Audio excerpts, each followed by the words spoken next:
करायचं स्मरण. जय जय रघुवीर समर्थ. श्री समर्थ कृपेने आज उत्तमाचा दिवस, वार शनिवार 14 डिसेंबर 2024.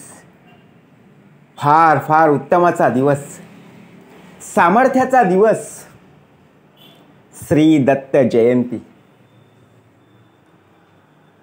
समर्थ म्हणाले, गुरुर ब्रह्मा गुरुर विष्णू गुरुर्देहो महेश्वरा, श्री सद्गुरु साक्षात परब्रह्म तस्मै श्री श्री सद्गुरुवे नमः.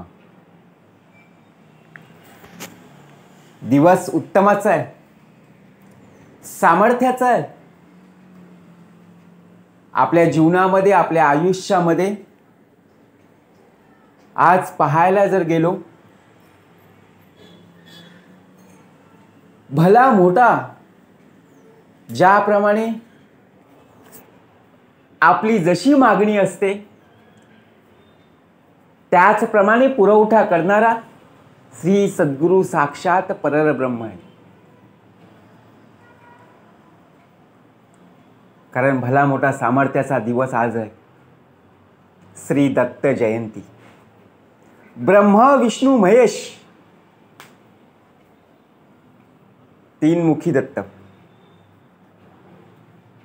एक मुखी दत्त. समर्थ म्हणाले, भाग कसा दिलेला आहे, आनंदाचा दिवस आहे.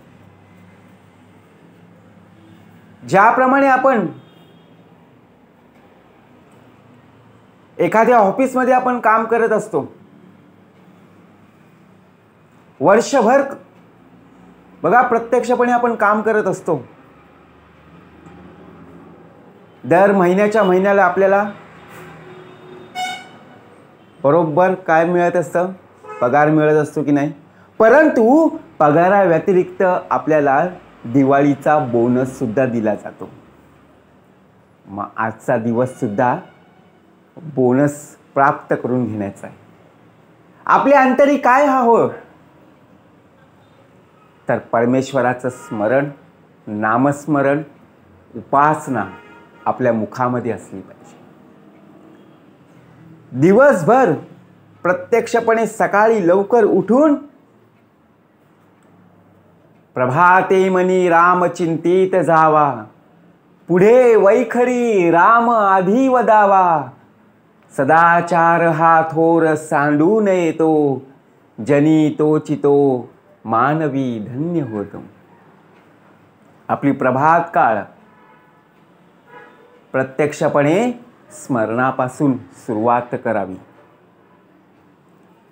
जर आपली प्रभात काळ उत्तमाची असेल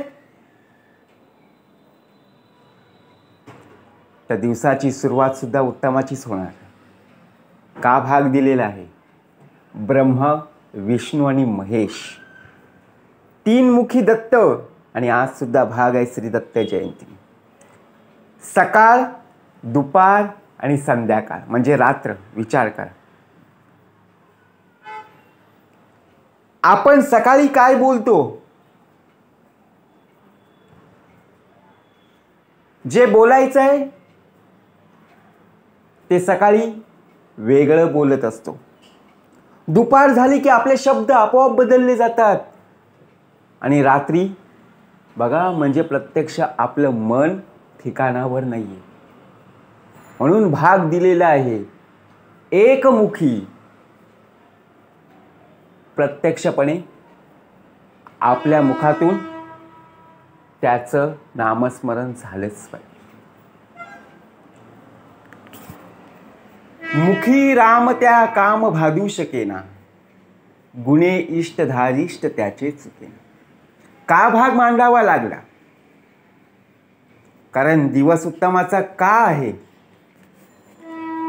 आपल्या आयुष्यामध्ये, आपल्या जीवनामध्ये ज्या ज्या इच्छा असतात ना, त्या पूर्ण होत नाही. आपण देवाला नवस म्हणतो, देवाला साकडं घालतो आणि देवाला प्रत्यक्षपणे बघा जे जे आपल्याकडं नाही आहेत ते ते देवाकडे आपण मागणी करत असतो.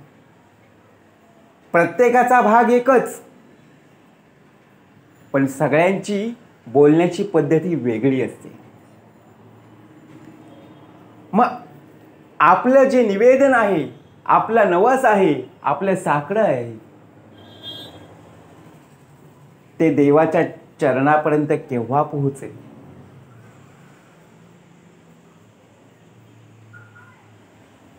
बघा, आपण दररोज जेवण करतो की नाही? बरोबर आहे. आपण दररोज जर जेवण केलं तरच आपला देह हा उत्तमतेने दिसणार आहे. जर आपण आठवड्यातून जेवण केलं, महिन्यातून जेवण केलं, तर आपलं शरीर कमजोर होईल. बरोबर भाग आहे. बघा कसा समर्थाने उत्तमाचा भाग आपल्यासाठी लिहून ठेवलेला. आपण जर पाणी, जीवनासाठी पाणी महत्वाचं आहे. पाणी हे आपले जीवन आहे. जर आपण पाणी प्यायलोच नाही, बघा प्रत्यक्षपणे आपले का हालत होईल त्याचा तो चिंता. मग त्याचप्रमाणे आपल्यामध्ये खंड पडता कामा नये. जसं दररोज आपण जेवण करत असतो, जसं दररोज आपण पाणी पित असतो ना, त्याचप्रमाणे आपल्याकडून प्रत्यक्षपणे देवाचं नामस्मरण, देवाची उपासना, देवाची पूजा नित्य नियमाने सकाळ संध्याकाळ आपल्याकडून झालीच पाहिजे.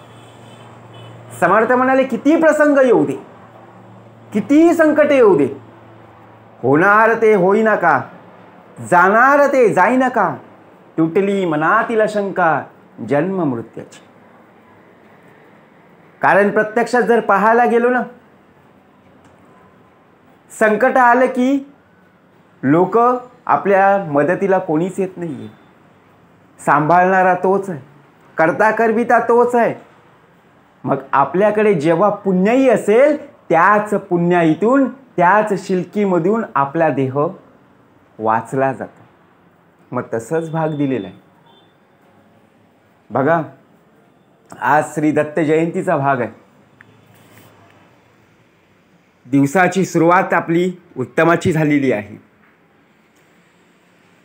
सकाळी उठल्यापासून ते रात्री झोपेपर्यंत आपल्या मुखात प्रत्यक्षपणे त्याचं नामस्मरण असलं पाहिजे. आपली विचार करण्याची पद्धत बघा, प्रत्यक्षपणे जर भाग पाहिला तर आपल्या डोक्यामध्ये, मनामध्ये अनेक प्रकारचे विचार येत असतात. परंतु त्या विचारांना जो मार्ग आहे तो मार्ग मिळाला पाहिजे. म्हणून समर्थाने उत्तमाचा भाग दिलेला. आपण दत्ताच्या मंदिरात, दत्ताच्या देवळात जात असतो. घराच्या बाजूला मंदिर आहे, तिथे आपण देवदर्शनाला जात नाही. कितीतरी अंतरावर असणाऱ्या बाहेर परगावी, बघा प्रत्यक्षपणे बाहेरच्या गावामध्ये 7-8 किलोमीटर, 10 किलोमीटर असणाऱ्या मंदिरामध्ये आपण जात असतो. समर्थ म्हणाले, आम्ही तुमचे गावासमीपत वास करू हे निश्चित, कलत्र पुत्र इष्ट भ्रात मिळवून भेटा तुम्ही. म्हणजे विचार करा, कशाला जातोस दूर, इथेच आहे पंढरपूर. आपल्या अंतरीच आहे ना, चालवणारा तोच आहे. परंतु आपल्यामध्ये प्रत्यक्षपणे जर पाहायला गेलो त्याची जाणीव नाही. म्हणून नामस्मरण का असावं, का उपासनेचा भाग दिलेला आहे. जर आपल्यामध्ये जर उपासना नसेल ना, तर शक्यच नाही हो. त्याचाच देह आहे. जे जे तुला प्राप्त करून घ्यायचं आहे ना, तो दिवस आजचाच आहे. कितीही मागणी असू दे, आजच्या दिवसामध्ये पुरवठा झाल्याशिवाय राहणार नाही. कारण पुढे पुढे वर्णसंकर होणार आहे. प्रत्यक्षात भाग दिलेला आहे ना, कारण मार्गशीर्ष महिना आहे आणि मार्गशीर्ष महिन्यामध्ये श्री दत्त जयंतीचा भाग आहे. बरोबर की नाही? अनेक प्रकार, अनेक ठिकाणी बघा पूजा असते, अनेक ठिकाणी जत्रा भरलेली असते. आपण आपला देह, घरातील मंडळी दर्शनासाठी जात असतात, रांगेत उभे असतात आणि हा आपला देह जत्रा भरलेली आहे, त्या जत्रेमध्ये जाण्यास उत्सुक आहे.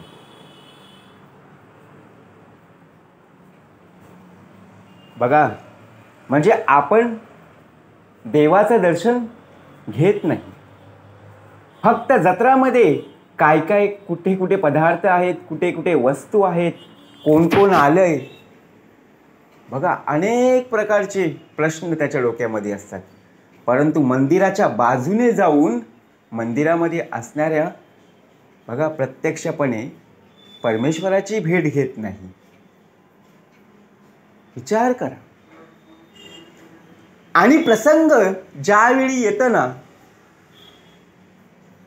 तेव्हा आपणच म्हणतो, देवा, परमेश्वरा, माझ्याकडे तुझं लक्ष नाही. जेव्हा आपलं लक्ष द्यायचं होतं तेव्हा आपण रस्ता चुकलो ना.